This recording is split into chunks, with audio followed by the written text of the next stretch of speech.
With nearly 35% of goals coming from set pieces in the Premier League, it's crucial now more than ever to bring in players into your FPL teams that are either taking pens on set pieces or a threat from set pieces. Here are the best players that you should be bringing in from each team who take set pieces. Let's get into it. Yo, listen up, Rue is stepping up the game. Where Fantasy Premier League runs in his veins. From transfers to captains, he's always on top. Guiding you through every game week non-stop. They say Rue got that Salah flow. Welcome to the channel, enjoy the show. Wild cards, free hits with so much vibe. If you're hunting for success, then make sure you subscribe. G'day mate, welcome back to the channel. I'm FPL Rue and welcome back to another FPL video. So like I said, in today's video, we're going to go through the set piece takers for all 20 Premier League teams, looking at players that are going to be on pens, free kicks, corners, and are going to be an aerial threat from these corners and free kicks. That is a key factor that some people do miss out, I guess the heading strength, the aerial threat from some of these teams. And to be honest, one of the best teams at being aerial threats, at set pieces and at winning pens is Arsenal. So they did come second last year for most penalties won, which is a crucial stat, and which is why Bukayo Saka is such a popular pick throughout FPL and throughout all our teams. He comes in at 10 million this season, which is a little bit higher than expected, but it's definitely worth the money because Saka is more than likely going to be taking the pen. I know last year he did give one away to Odegaard and gave one away to Havertz as well, but this season I can't see that happening, to be honest. So Saka is still a very good pick. Odegaard and Rice are going to be on free kicks, which for me does make Odegaard a really good option because he's probably second for pens and he's number one probably for free kicks. So good option. Odegaard does come in and he's a little bit cheaper than Saka as well. So if you did want to save that money, he's only 8.5 million. Corners, it's going to be mainly Declan Rice and Bukayo Saka. So another positive for Saka. He'll normally probably take the corners on the left, outswingers, and then Declan Rice will take the ones on the right, outswingers as well. But potentially this could see Declan Rice be a decent option as well if he's going to be up there for free kicks and for corners. Then at 6.5 million he could be a bargain. And aerial threat, you're going to have Gabriel and Saliba, both very good options. Both come in at a hefty 6 million though, so that is one thing to take into consideration, but they're both very good aerially. I'd probably just edge Gabriel because he did end up on 3 goals, 1 assist last season. Saliba did get 2 goals, 1 assist, so not too far behind him, but both very good options from the air. Next up, we'll talk about Aston Villa. So this is a very interesting team to talk about because Douglas Luiz, it was Aston Villa's penalty taker last year, has now left and joined Juventus. So there is a bit of uncertainty about who is actually going to be taking penalties for Aston Villa. And for me, I've got here Watkins and Leon Bailey. I think potentially Watkins might take a few and see how he gets on. If he does put them away, I can definitely see him being Aston Villa's penalty taker. If not, I do think Leon Bailey is a good option to go for as well. Free kicks, you got Luca Dean and Leon Bailey. There is some talk about Luca Dean potentially actually moving clubs. So if he does do that, then Leon Bailey is an even better option to go for.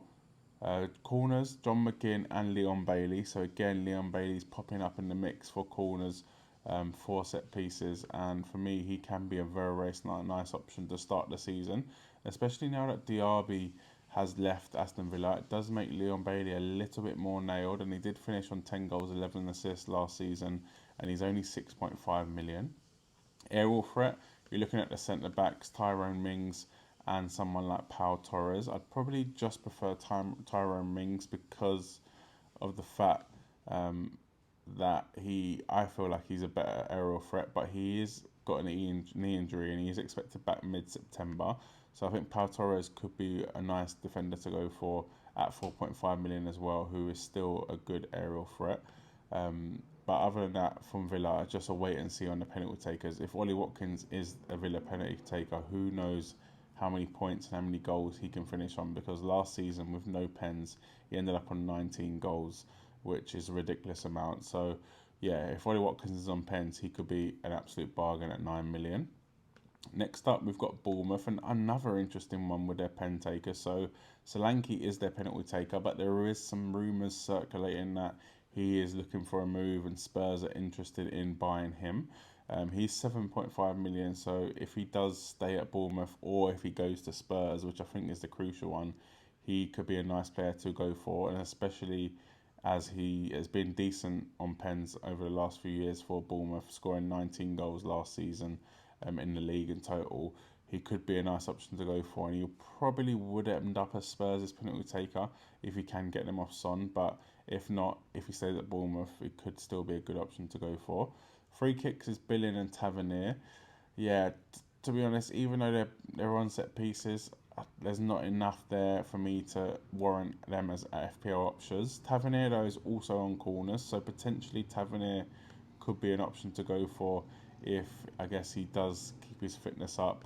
Last season he had an okay year. I remember him having a little good spell. He only started 25 games though, 3 goals, 4 assists, and not too bad. But one to maybe keep an eye on if Bournemouth's fixtures are looking good. Maybe Tavernier at a decent price point of 5.5 million could be one to go for, being on free kicks potentially and being on corners potentially. And aerial threat, you're looking at Solanke as well. So penalties and aerial threat does make him a very, very good option. If he does go to Spurs, I think it does make him a better option, but still a very good option for Bournemouth. And then you got Senesi, who was one of the highest scoring defenders last season. He comes in at 5 million now, so probably a little bit too expensive, but he did get 4 goals, 5 assists last season. So definitely someone that we shouldn't be overlooking. Next up, Brentford, a really, really strong team for set pieces. Obviously, we know Ivan Toney on pens. There's no way he is not going to be taking pens for Brentford. But if he does get a move like Solanke, that does leave room for someone else, and it will probably be Mbermo, which could see him be a midfielder playing up front, 7 million on pens, which for me does sound very, very good. 9 goals, 7 assists from Burma last season as well. And Tony, 7.5 million forward. If he does move to another club, then he is on pens, definitely. Potentially could be on free kicks because he is for Brentford. And he's a massive aerial threat. So definitely a player to watch and see what happens with that one. If he stays, great. If he goes, great. So definitely Ivan Toney's a very good FPL option. You also got Jensen in there at free kicks, who did score one last season, a very, very good one as well. And he's on corners, so I feel like Jensen is one of them players that does get overlooked, to be honest with you. And especially last season, he had a very, very good season. He's only 5.5 million. He only got 3 goals, 4 assists, but he only started 27 games. So yeah, it's not the best, but he did have a nice run to start the season. And if he's on corners, if he's on free kicks, potentially if Tony goes, it could be a decent player to go for. That was it for the first 4 teams, and we'll get on next to Brighton, Chelsea, Crystal Palace, and Everton. So next up, we do have Brighton, so a team that finished 6th in terms of most penalties won last season, and their penalty takers are actually very, very interesting. So João Pedro should be the first choice penalty taker. He was last season. He's 5.5 million, and now that Pascal Gross has left the club as well, he is definitely going to be the penalty taker. I feel like it's just if he starts, which I feel like he will. 5.5 million could be an absolute bargain for a team that does get a lot of penalties. Welbeck is probably going to be their second choice, I feel like. Free kicks, it does look like it's going to be Solly March now, which does make him a better option now that Pascal Gross has left the club. March, however, is injured with a knee injury until mid-September, so don't bring him in just yet, but he potentially could be on corners and free kicks, which could make him a very, very nice FPL option, even if he is 6.5 million. Aerial threat, we know how big and strong Brighton's defence is. Obviously, we've got Lewis Dunk, who has been a goal-scoring defender for many years. He even got 5 in one of the seasons, which is incredible, and he comes in at 4.5 million. We also got Webster at 4.5 million, who didn't get any goals and assists last season, but he is a unit, and he is going to get on the end of a few set pieces, I feel like. Next up, Chelsea, the team that did win the most penalties last season, which is meant basically Cole Palmer did finish on a ridiculous amount of goals. A lot of them being penalties, about 11 I think it is. So yeah, it's the most any team has has won in the Premier League history. 22 goals, 13 assists for him in only 29 starts is very, very good. But he's now 10.5 million, which is still good because he will be on penalties and he probably will be on free kicks. But I would just take note of Nkunku coming in. I can't see him displacing Palmer for pens though, absolutely no way. But potentially for if Palmer comes off the pitch a little bit early and Nkunku does stay on, potentially. Free kicks, Palmer, again, corners, Palmer. It just does make Palmer such a good option, being on pens, free kicks and corners. Reece James, I think, has an option to take all three as well, to be honest. Pens, free kick and corners. But he's obviously suspended for the first couple games, so I would probably stay clear of Reece James because of his injury record as well. An aerial threat, you've got Thiago Silva, who obviously is no longer at the club, but you've got someone like Nicholas Jackson, who I think will start the season. And for me, I would probably stay clear of Chelsea centre-backs in terms of aerial threats because you just don't know who's going to start. So for me, Nicholas Jackson is probably the biggest aerial threat for Chelsea. 14 goals, 6 assists last season, 7.5 million. Could be a very, very nice one to go for. Crystal Palace up next. Another interesting one with one player dominating the, I guess, set piece taking. Eze, pens. I can't see anyone else taking him off Eze. It's just if Eze does leave, then I do think it will be Mateta. Free kicks, Eze as well. Again, I can't see anyone taking him off. I know Elise did take a few last season, but he is now left and gone to Bayern Munich, so I think they will go to Eze. Corner should be Eze as well, or Wharton. And then aerial threat, you've got the two centre-backs, Anderson and Guéhi. Again, Guéhi potentially could be leaving and going to Newcastle, so definitely keep an eye on that one. But Anderson, we saw him last season. He is incredible from set pieces. He got 2 goals, 3 assists, but with Palace's defensive form being very good, he could be a very, very nice 4.5 million defender. And like I said, Eze, 7 million on pens, on free kicks, takes corners. I think it's a no-brainer. And to be honest, even if he does move on somewhere else, I still think he's going to be a very, very nice option. Everton, nothing too inspiring, to be honest with you. You've got Calvert-Lewin, who's going to be the pen taker. And then you've got Ashley Young, probably on free kicks, if he does start, that is, on free kicks and on corners. He started 27 games last season, so if he is on free kicks and corners, and we know Everton are decent defensively, he could be a good option to go for. And then we know Calvert-Lewin is one of the main threats from defence, from aerial threat. He actually is only 6 million, so if he does start being a little bit fit, you could make an argument that there is room for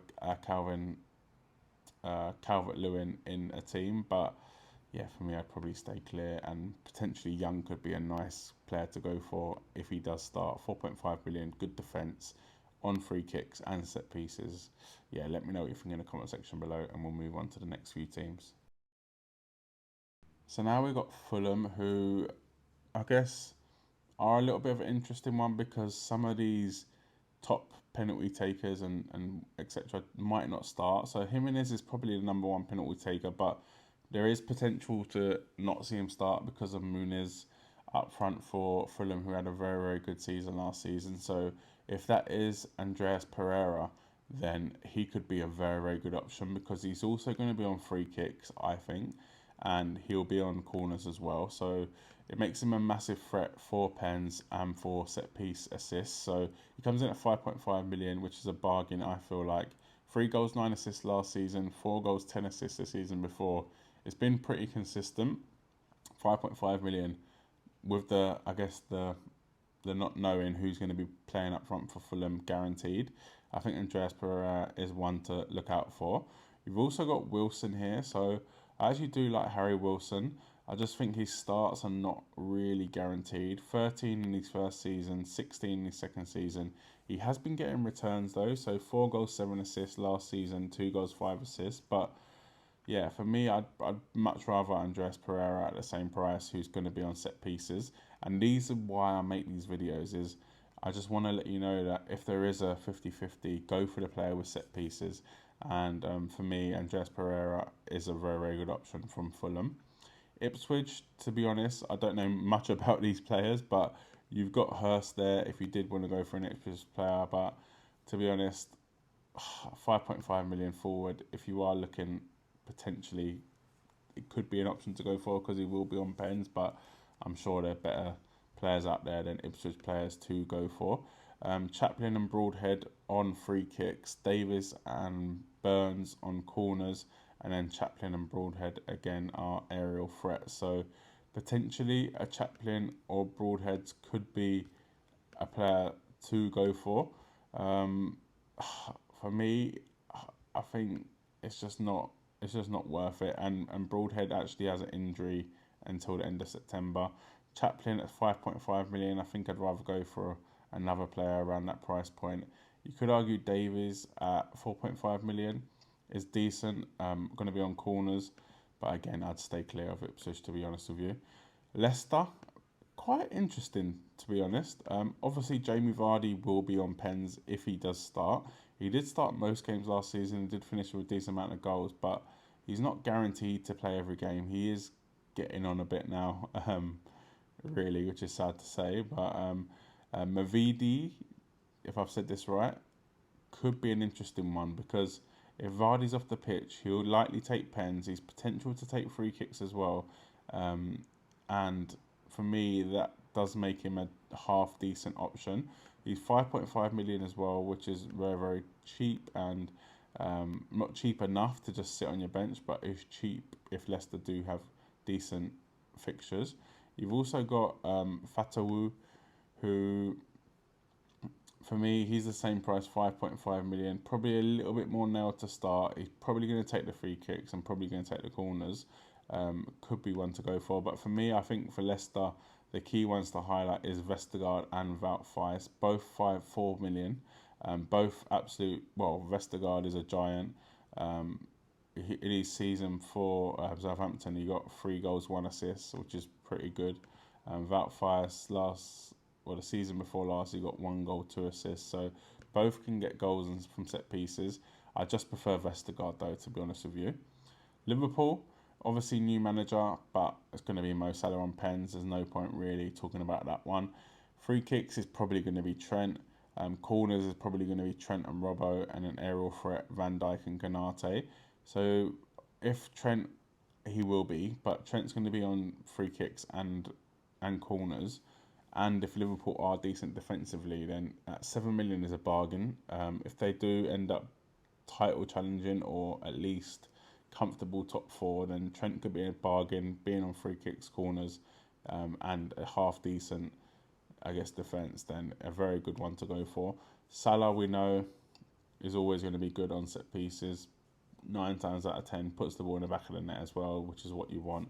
And then we know Van Dijk is an absolute beast from corners, from set pieces. But Konate is a player not really talked about like that, but he hasn't scored in the recent seasons, but he is a massive aerial threat. But for me, I'd probably just pay the million more and go for someone like Van Dijk, who has in the past got 2 goals, 2 assists, etc., 2+ goals in seasons. Let me know what you think in the comment section below, and we'll get on to the next teams. So next up, we do have Manchester City. Erling Haaland is going to be taking pens if he's on the pitch, definitely.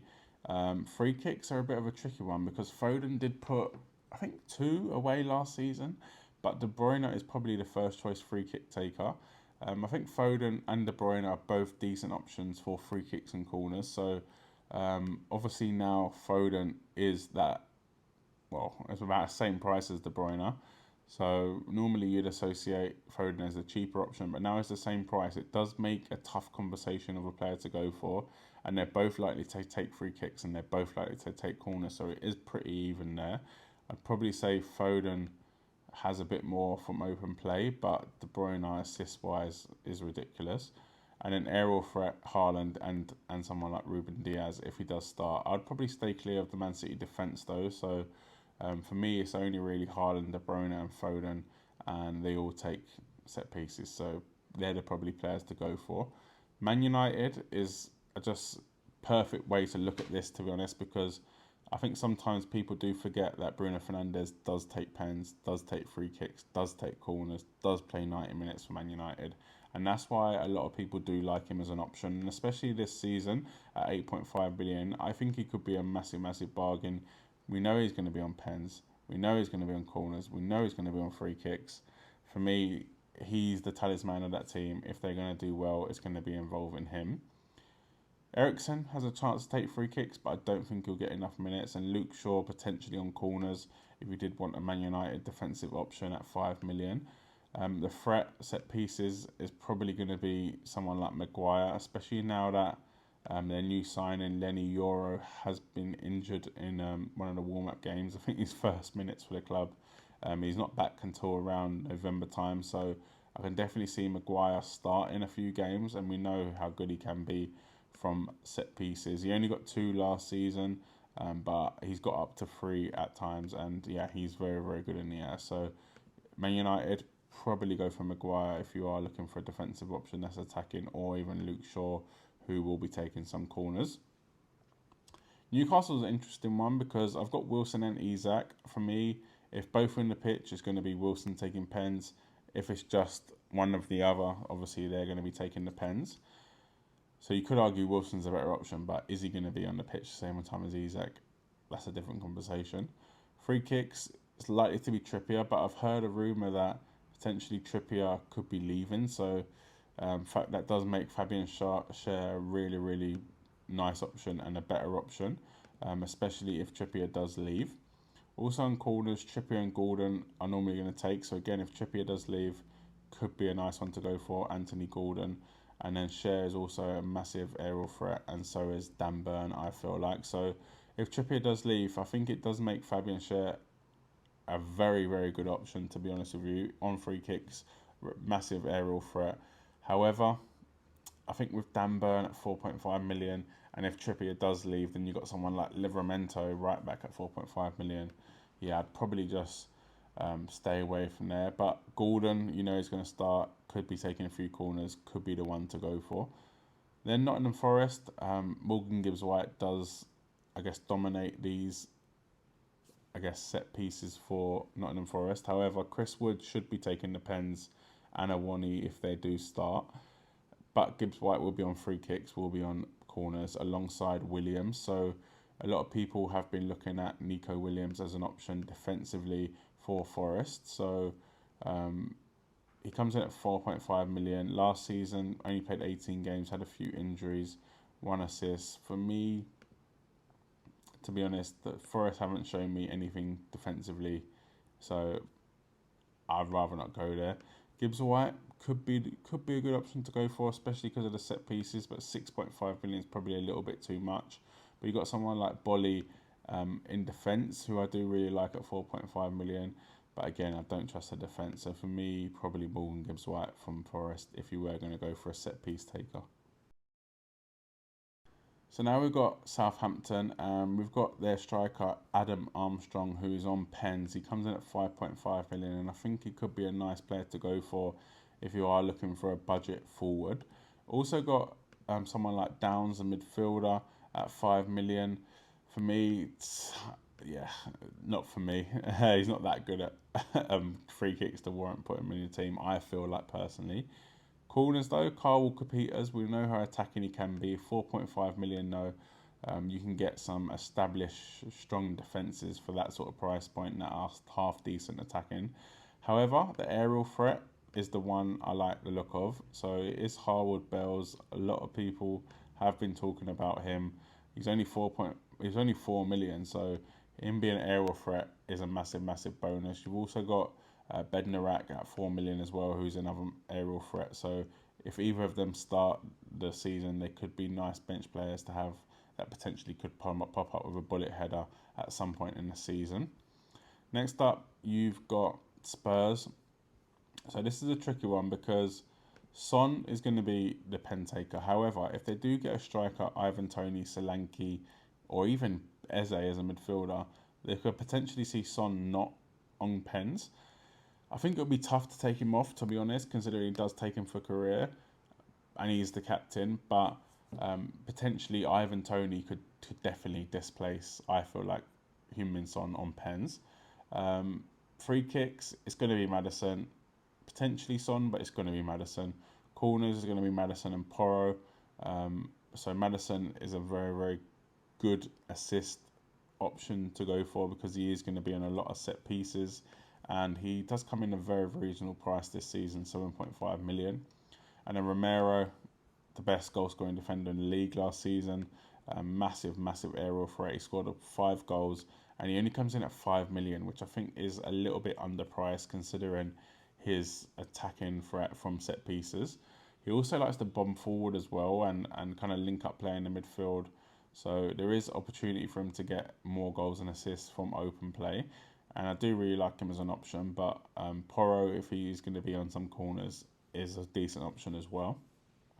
West Ham, obviously, Ward-Prowse is probably going to be on pens. However, Fulkrog, their new striker, could potentially change that. But for me, I think Ward-Prowse will probably stay on pens, free kicks and corners, which does make him a very, very good option if is a big if he is going to start for West Ham. He's 6.5 million, 7 goals, 7 assists last season. He's one of them players that just ticks along, and if you can just time his returns right, then he could be a very, very nice option to go for. Or Bowen as well, potentially on pens and free kicks. Also got Kilman, who I feel like was a massive goal threat and bonus points magnet as at Wolves, and he's now moved to West Ham, and he's 4.5 million. And West Ham are building a very, very strong team at the minute. They've brought some decent players in. Like I said, they brought that Fulkrug in attack. They brought Somerville, the Leeds winger. They're building a very, very good team, potentially getting Wan-Bissaka as well. And Kilman at 4.5 million, I think it could be a bargain at some point in the season, especially with his aerial threat. So very, very nice option, I feel like there. Wolves, Hwang is going to be on pens, I'd say. Also got Sarabia potentially taking pens, but I think it will be Hwang. Also got Sarabia on free kicks and corners, and so Neto as well potentially. But does look like Sarabia 3 is going to start, but again, that's an if. He should start, but Neto is more nailed to start at 6.5 million. And then Dawson, we know what a beast he is in defence. I always love owning someone like Craig Dawson because I know he can pop up with a goal anytime. And 4.5 million, it's just I don't really love Wolves' defence. But if it was someone else you were looking at in Wolves, then potentially you could go for him. But definitely Sarabia or Neto, I think, are the main ones for Wolves in terms of set pieces. Let me know if you agree in the comment section below, and I'll catch you in the next video.